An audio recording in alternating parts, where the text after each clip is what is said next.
All righty. Good morning, everyone. Welcome to the Indiana IEP Resource Center's Conversation with Authors. My name is Marcy Wilburn, and I'm the project coordinator with the center. We are so excited to welcome Dr. Marilyn Friend, co-author of Specially Designed Instruction for Co-Teaching. As always, let's start with some logistics. Please know that all microphones have been muted and all webcams are disabled for participants. Throughout the session, we encourage you to post general comments and questions within the chat box. In order to access the chat box, click on the toolbar at the bottom of the screen, type your comment and/or question. You have the option to post only to the panelists, which would just be myself and Dr. Friend, or to everyone within the webinar. So select the down arrow within the chat box to make your selection prior to submitting. Today's session is captioned. You can click on the transcriptions button in the lower toolbar to see the captions if that's your preference. If you have any technical difficulties today, feel free to contact me and I will add my email into the chat box if needed. And at this time, I will pass it over to Dr. Friend to start the conversation about her book. Welcome, Dr. Friend. Thank you. Hi, everybody. So glad you could join for this brief little session about specially designed instruction for co-teaching. Those of you who don't know me, I'm Marilyn Friend. I am a Hoosier by birth and by growing up, and from the northwest part of the state. And this book is one of two that I do that are really practitioner books. They're designed to be very user-friendly. I've done the work on co-teaching and SDI lots and lots of different places. So today, let's get started and just take a quick look at what co-teaching has to offer. If you've never seen the book, this is what the book looks like. It's the cover of it. And I co-authored this book with Dr. Tammy Barron. She's at Western Carolina University, and she is also very, very engaged on the topic of co-teaching. Now, here's the plan. I'll put all of this up here so we don't spend too much time on it. We're going to look at the book in chunks. So we'll look at chapters 1 to 4, then we'll look at chapter 5 because it stands on its own, and then we'll do 6 to 10. But I do want to tell you this, as you're looking at those topics, your comments and questions and things you want to say, Marcy will be your voice today, but I really prefer that I hear from you because we can certainly talk about a topic that's of high interest, even if it means kind of running through some of the other information. That doesn't bother me at all. So feel free, chime right in, and we'll make the whole thing work. So let's do the first part of the book. And again, I'm going to do mostly takeaways because the first part is key understandings that you need to have if you're going to make SDI part of your co-teaching practice. You need to understand what it is and what it is not. For example, people will say, oh, I do that SDI all the time.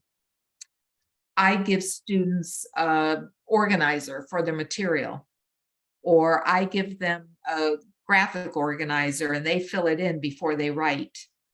Those are nice things, and I'm not saying don't do them, but both of those are examples of accommodations. And one of the things special educators in particular need to be absolutely clear about is that they understand what SDI is, what accommodation is, what differentiation is, because if you are a special educator, it's not just that you kind of should be doing this if you get around to it. One time a teacher asked me not very long ago, are we supposed to do this SDI every day? So, well, that's why you were hired. And the answer is yes, you do it every day. If there's something special going on, I don't think there are IEP police who are going to come in and say, no, no, no, no, no. But yes, special educators were hired for the delivery of SDI. So it is mandatory, not optional. When you co-teach, Special educator job is to be sure the SDI gets incorporated into the lessons. If you're working in a resource room or a self-contained classroom, in some ways it's easier because you design and deliver your SDI and you don't have to coordinate it with what the general ed teacher is doing. Now, here's one thing I want to make really, really clear. I say all these things about SDI, and sometimes people start thinking that what I really am saying is that special educators should work only with kids with IEPs when they're co-teaching. That's not it at all. A general ed teacher, I hope there are some of you here, you also contribute to delivering SDI, but just like general educators usually plan most of the curriculum, the delivery of that curriculum, because they're general ed teachers and that's their expertise, special educators have the primary responsibility of designing the specially designed instruction and incorporating that into the regular curriculum. They can't be separate. You're both in there, sleeves rolled up, making sure it happened. Now, one question that I think is important that you should be able to answer is this. If I came to visit your co-taught classroom, I should be able to say to you, which IEP goals are you working on today? And how are you working on those goals? What is it that you're doing that makes it be SDI? That's the giant thing to do. That's the giant takeaway. Because if you can't answer that you're working on an IEP goal, then no offense for special educators, the question is, why are you in that classroom? You shouldn't be. Now, this first part of the book, it also reviews co-teaching. And remember, I know you use a lot of paraprofessionals in Indiana. Paraprofessionals don't really co-teach, they support. Co-teaching is for the partnership where you have what's called parity, and you really are equal partners. It's also true that when you are working to kids, you should look interchangeable, but you know who designed what, who gave the instructions on delivering each part. And so you have clearly distinct roles and responsibilities. Special educators, you're not really there to help plan the lesson. You're there to insert the SDI into the lesson that has been planned. I hope all of that makes sense. By the way, this first set of chapters that covers so much territory, it also has a chapter on the process of planning SDI, from looking at students' needs to looking at their IEP goals to designing what they need, and then to meeting with a general ed teacher to make sure this happens. This is what's important in these days about co-teaching. All right, let me just stop and ask. Marcy, do we have any questions or comments? We don't at this time, not yet. All right, I'm waiting for someone to ask a question. I'm going to move on to the second component of the book. Oh, wait, I put one last comment in here. I always do that and then I forget. Realize, as you're thinking about all of this, that co-teaching is the container. SDI is what's in the container that leads to positive student outcomes. In other words, you can have great co-teaching. You and your partner get along, you have all kinds of groups, everybody's having a great time, but you have to focus on what is the specially designed instruction that you are inserting into that co-taught classroom. Could be academic, could be behavioral, could be social. It's not just the academics, there are other areas. But remember, co-teaching is not the end. Co-teaching is the means to the end of providing good quality SDI that gives positive outcomes.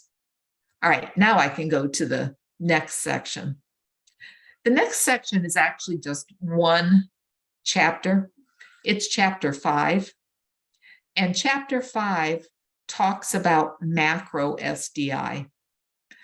You know, calling it macro SDI is not like it's the only terminology that could be used. But these techniques were grouped into one chapter because they pretty much apply across grade levels, across subject matter. They are your go-tos no matter what kind of a situation you're in. In this session, we can't possibly go through everyone in detail, but some that really have to be incorporated, and you should be looking at these, are direct explicit instruction. That is a very clear teaching model. Sometimes whole courses are taught on it. And the goal of it is to give kids many, many, many opportunities to respond, to remove most opportunities for them to make errors. We want it to be as errorless as possible. It also usually incorporates modeling, which is down there pulled out separately. And it says that we work until mastery and that we make sure that kids understand every step. And we make sure that through our direct instruction, they're not asked to do things like, example, homework, if they don't understand what was taught. I bet everybody in on this webinar knows the dilemma of having kids doing homework. They do it completely incorrectly, but it's because they hadn't learned the material during class time. We don't want that. It's not what this is about. Okay, the second one up there is called self-regulated strategy development. It's another topic that whole courses are taught on, and it is a combination of learning strategies that have been demonstrated through research to be effective for students with IEPs. It is accompanied by teaching students to self-regulate. Those are two gigantic chunks, but they're applicable in many teaching situations. I bet a lot of you have acronyms that you use when you teach. The one we always go to because it fits literally about first grade through 12th grade is called RAP. Read a paragraph, ask yourself the main idea, put it into your own words. It's a way to help kids slow down, read carefully. After a paragraph, stop and ask themselves what they've read and what they've learned. And if they don't know, go back and reread. Has a good, strong research base, and you combine it with teaching kids scripts. So there may be a script where a student says, this is really hard. And then the rest of the script is, but I can do it if I try. So we teach kids how to engage themselves and talk themselves through frustration or inattention. Powerful. There are self-regulation strategies across all different subject areas. And if you just do a little homework, you can find one that fits you. And new ones are published. You know, they're published all the time. So you keep your eye out and find something that works for the students you have. Then modeling. Modeling is used in both direct explicit instruction and self-regulated strategy development, but you can also pull it out. And people tell me over and over and over again, well, I model, I do that already. But you have to be sure it's modeling and not explanation. In modeling that we're talking about, one of the teachers will go through a crisp set of steps. Kids do not ask questions, they follow along. After they're done, kids may ask questions, and then we'll go back and do it again, involving the kids more. Modeling in a co-taught class has infinite variety of uses. And what you can do is something like this. You may say, well, we modeled once using all the SDI requirements. You have to read about those. And most of the kids get it because the gen ed kids were okay. And the other kids are, some of them have it, but some of them need more practice. Perfect. You divide into parallel teaching. One teacher continues with the kids who get it. the other teacher goes back and does another example of modeling. Some people will do modeling as a station. They'll say, you know, we've been working on, I don't know, long division, solving equations that have two variables, whatever it is. But a lot of the kids are a little bit fuzzy. That's a great station in a co-taught classroom, because maybe the special educator will do very strict modeling, and it won't hurt the kids who don't have IEPs, but it can really clarify it for students who do have IEPs. So keep modeling on your list as something that you should check up on and find the SDI requirements for doing it. Maintenance and generalization, that is reviewing on a regular basis so that students don't learn the valuable information that you've taught them, and applying what they're learning in other settings. So, review. I understand nearly all of you are back in school, maybe everybody on this webinar. One of the things I would tell you is you should probably be starting any time now. One station when you're co-teaching is a review station, and you do that probably once every other week. When it gets closer to testing time, you might do it once a week. And what you do is you pull from what has already been taught and review it through activities, through little assessments, kids working in partners when they're in that station, so that they're really keeping up as you go through the instruction. It's very important. It's important for math, but it's also important for ELA that kids hold what they've learned. Generalization is really the notion that they need to apply it with other teachers. They need to apply what they're learning in other settings. And so co-teachers have to be sure that they don't set up patterns where there's only one teacher who ever does SDI, and the kids are always in that group. They have the same kind of activities, because that's just not going to work. Just not going to work. All right, and then the book has other techniques as well. So that's a one chapter. I spent kind of a lot of time on it, but it's a really important one because it really tells you the techniques that you should incorporate regularly into your instruction.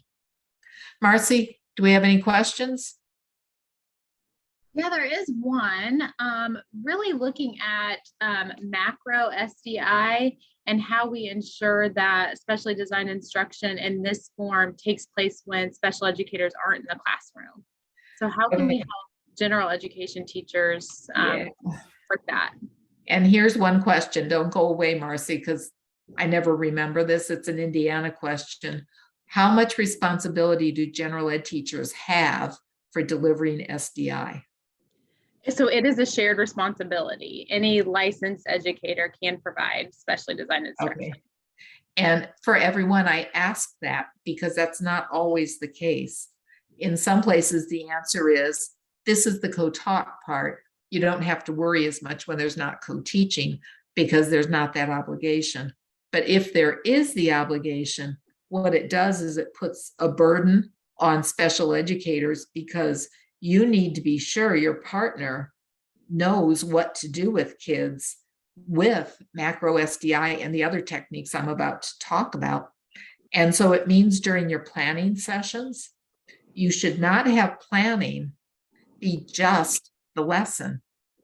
Part of your planning should be special educators explaining to general ed teachers what needs to go on, what the SDI is. And then sometimes you might even set up that maybe the kids who don't need it will be working on their own for a few minutes. The general ed teacher will join the special ed teacher so the special ed teacher can model what the SDI is and how it should be delivered. That's a little bit of an answer for you. And all of you have to keep growing that. You just have to keep growing it. Marcy, any others? That was it so far. I'll keep you posted. All right, let me move on, because the next gigantic chunk is to keep kids from falling through the cracks. These are more specific to subject areas. So if you look at the latter part of the book, you will find that there is, I'm sorry, I'm going to jump through. Okay, we should be sure that kids in every subject have access to SDI if they have IEP goals. And so we want research-based techniques. One dilemma that I find is that people will say, oh yeah, we do SDI, and they name some acronym they use with kids, but then I ask them, what is the research that demonstrates it's effective for students with disabilities? And the answer is, oh, I didn't think to look at that. And then, no offense, sometimes I find out it's from teachers pay teachers. And it's not that everything out there is not good, but if you take something like that, you have to have backup that says there was a study done that showed this was good for kids with IEPs. The other thing about subject specific is that you really have to do it the way it was designed. In other words, you have to have fidelity of implementation. So if it's an acronym-based strategy, if it's a technique where you ask certain questions, if it is a writing technique where you teach kids an acronym to have them go through and first edit their work and then go through and correct their work. There are lots and lots and lots of these strategies to use, but you have to use them the way they were designed, possibly find some information about them. And so special ed teachers, SET, as you probably can tell, is special ed teachers. Your job is to match student needs that you identified at the start of the school year and that align with IEP goals to the SDI techniques. Some of those could be about behavior. If you have a kid whose IEP goals are really about behavior, you could have some that are about social skills. You have kids with autism. Many will be self-regulated strategy development designed just for math, just for writing, just for reading. So there's a lot out there. The issue is, what are you going to use? How are you going to match what students need, what's in the general curriculum, and how you mesh those together? Marcy, is that a question you popped back up? There is a quick question. So the question is, do you have any recommendations on specific resources in order to find those research-based techniques? Well, of course, Approaches. I would tell you one place to look is in this book, because each chapter 6 through 10 take subject matter and lay out research-based strategies. In the entire book, there are only 2 examples of strategies that are commonly used that do not have a strong research base, and it is called out. For example, this will surprise you. If you work with students with autism, you may use social stories. And everybody's like, oh yeah, we do social stories all the time. And they might really work for kids, but if you go looking for research, there's not much research that says they are effective. So it's like, okay, that doesn't mean you shouldn't use a social story, but it means you should feel obligated to collect data so that you can decide whether or not it's being effective. Now, the other thing about the book is that in the back, there are all kinds of resources. They're just pages of websites that have research-based material. And so if you take a look at those, you'll find a lot. I hope that helps a little bit. There are whole books on things like strategies. You have to kind of dig a little bit.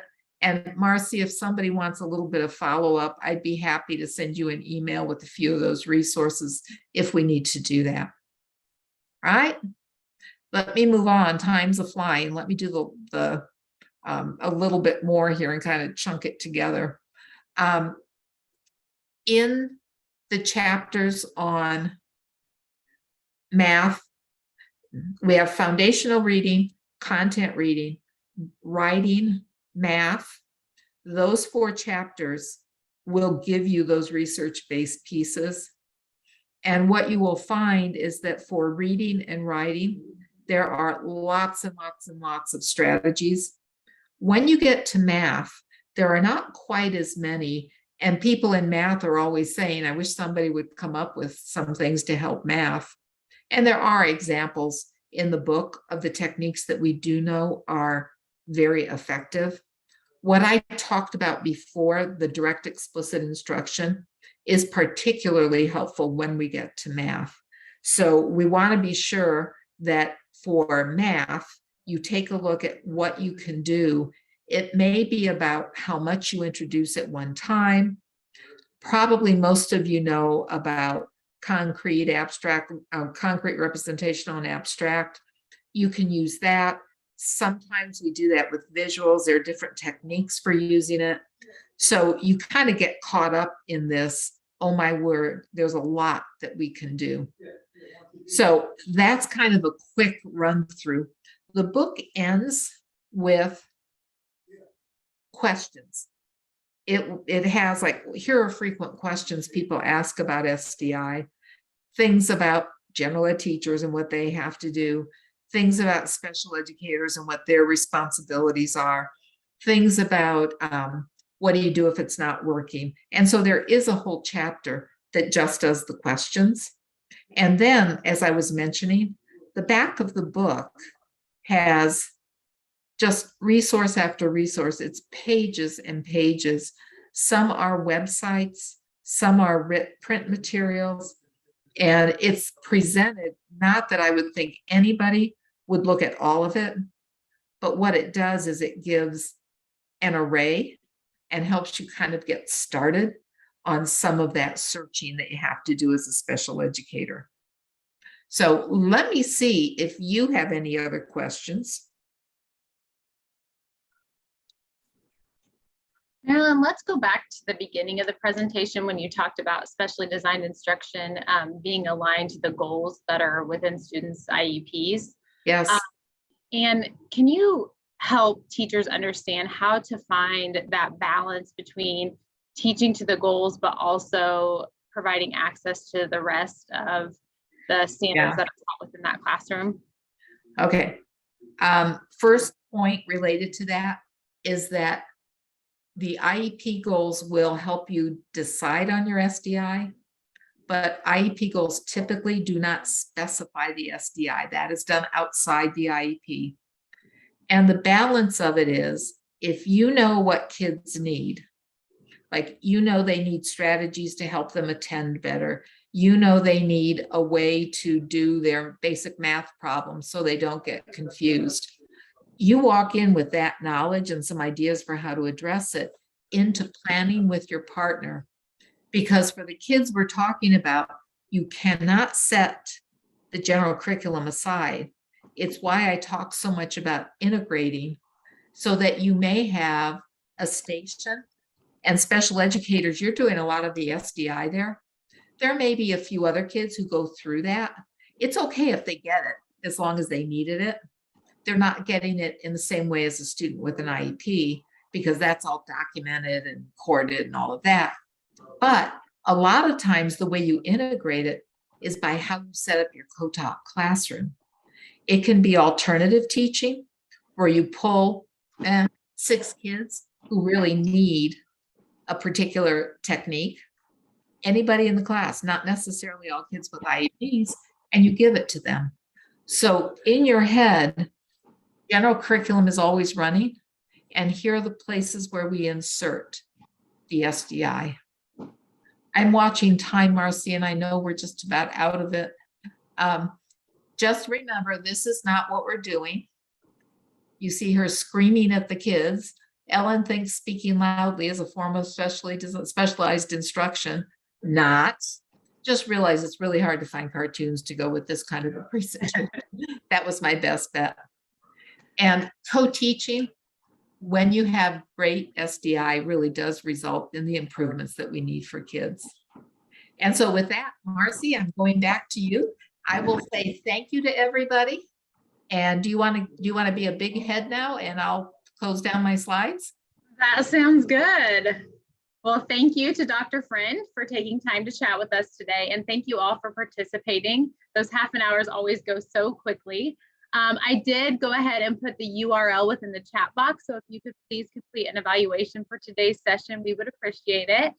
And now the moment that everyone's been waiting for, the big winner of Dr. Friend's book is Amelia Zabutis, maybe? I could be pronouncing that wrong. Amelia, go ahead and send me a quick email with your mailing address and we will drop that in the mail for you. Again, thanks to everyone, especially Dr. Friend, and everyone have a great day. Thanks. Thanks, everybody. Off you go.